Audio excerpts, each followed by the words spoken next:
नेहा हमारे साथ हैं ये सब बात करने के लिए। नेहा, आज तो एशिया बाजार भी चौंका रहे हैं, जापानीज मार्केट, बट पहले उससे पहले यूएस मार्केट में हुआ क्या फ्राइडे को?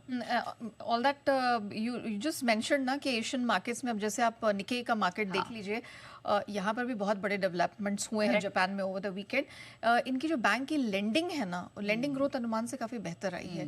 वो डेटा सुबह सुबह निकल कर आया और हम देख रहे हैं कि जापान के मार्केट्स में अच्छी स्ट्रेंथ दिख रही है। बहरहाल गुड मॉर्निंग टू यू। क्या कुछ हुआ है यूएस मार्केट्स में ये तो हम बताएंगे, लेकिन उससे पहले ओवर द वीकेंड आप कह सकते हैं ग्लोबल पॉलिटिकल फ्रंट पे बहुत कुछ देखने को मिला है। शुक्रवार से ही अगर शुरुआत करें तो एकाएक हमने देखा कि अमेरिकी राष्ट्रपति डोनाल्ड ट्रंप के स्वर ही भारत को लेकर और भारतीय प्रधानमंत्री को लेकर बदल गए। उन्होंने प्रधानमंत्री नरेंद्र मोदी को अपना बहुत ही अच्छा दोस्त बताया, कहा कि उन्होंने काफ़ी उनकी तारीफ की और कहा कि वो बहुत ही बेहतरीन प्रधानमंत्री हैं। कुछ उन्होंने थोड़ा डिस्प्लेजर जताया हमारे रशियन ऑयल खरीद को लेकर, लेकिन उन्होंने साफ तौर पर कहा कि वो मेरे बहुत अच्छे मित्र हैं और किसी तरह की भी कोई दिक्कत नहीं है भारत और अमेरिका के रिश्तों को लेकर। तो ये अचानक से जो उनका स्वर बदला, ये थोड़ा सा चौंकाने वाला था। और प्रधानमंत्री मोदी ने भी फिर शनिवार को इस पर रिवर्ट किया और उन्होंने कहा कि वो राष्ट्रपति ट्रंप के बयानों का स्वागत करते हैं। उन्होंने बताया कि साझेदारी जो है दोनों देशों के बीच में बनी हुई है, दोनों देशों के बीच में और ख़ासतौर से दोनों प्रधानमंत्री मोदी और राष्ट्रपति ट्रंप के बीच में मित्रता अभी भी बरकरार है। उन्होंने कहा एक रणनीतिक साझेदारी का उन्होंने समर्थन किया है और कहा है कि टैरिफ पॉलिसी में जल्द ही कुछ बड़े बदलावों के संकेत है। तो ये एक डेवलपमेंट हुआ है। दूसरा डेवलपमेंट रशिया यूक्रेन के फ्रंट पर हुआ है। रविवार की सुबह रशिया की तरफ से एक बहुत ही बड़ा एयर स्ट्राइक देखने को मिला। 800 से अधिक ड्रोन दागे गए और 10 से ज़्यादा मिसाइलों से अटैक किया गया यूक्रेन की राजधानी कीव पर। कई उनकी सरकारी बिल्डिंगें हैं जिन्हें ध्वस्त किया गया, कई लोगों के हताहत होने की और कई लोगों के यहाँ पर आप कह सकते हैं मृतक घोषित करने की भी बातें निकल कर आई है।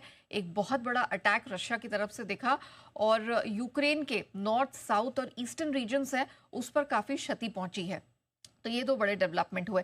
एक और डेवलपमेंट जो संडे को हुआ वो था जो एक वर्चुअल बैठक हुई ओपेक प्लस के 8 बड़े देशों के बीच में, और जैसा एक्सपेक्टेड था अक्टूबर में भी वो उत्पादन बढ़ोतरी जारी रखेंगे, लेकिन जो उसका क्वांटम है थोड़ा कम है। 1,37,000 बैरल प्रतिदिन के लिहाज से उत्पादन में बढ़ोतरी करेंगे। सऊदी अरब का क्लियरली यहाँ पर कहना है कि वो अपना मार्केट शेयर बढ़ाना चाहते हैं गिवन द फैक्ट कि रशिया और ईरान पर सैंक्शंस लगे हैं। अब आते हैं कि अमेरिकी मार्केट्स में क्या हुआ। शुक्रवार को बड़ा इंटरेस्टिंग मूवमेंट है। आपको दिखेगा कि तीनों बड़े इंडेसेस S&P, नैस्डैक और डाउ, ये दोनों लाल निशान में बंद हुए, लेकिन लाल निशान में बंद होने से पहले तीनों ही इंडिसेस ने नई रिकॉर्ड हाइस छुए हैं।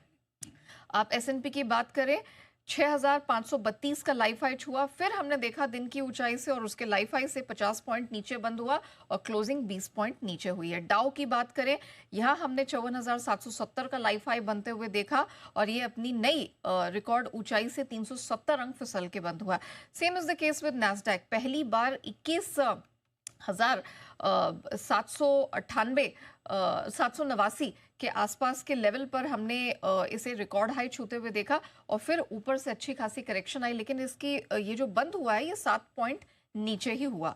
बैंक, एनर्जी, इंडस्ट्रियल सेक्टर से जुड़े जितने शेयर हैं अमेरिका में वो गिरते हुए दिखाई दिए। यहाँ पर हमने देखा कि रोजगार के फ्रंट पर एक बड़ा झटका लगा है। जो नई नौकरियां थी, माना जा रहा था कि 75,000 नई नौकरियां ये जोड़ेंगे, उसके सामने सिर्फ 22,000 नई नौकरियां जुड़ी हैं और बेरोजगारी की दर भी बढ़ी है।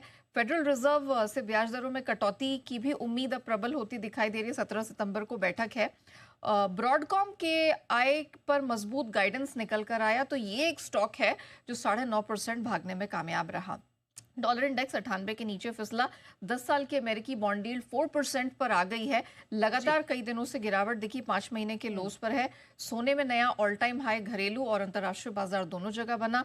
चांदी में हमने तीसरे हफ्ते यहाँ पर बढ़ोतरी बनते हुए देखी है।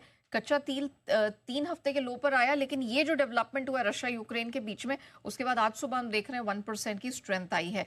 मेटल्स में कुछ खास एक्शन नहीं है, गिरावट कॉपर, एल्यूमिनियम, जिंक में देखने को मिली और राइस और शुगर 2 महीने के लोस पर। चलिए ठीक है, बहुत शुक्रिया नेहा।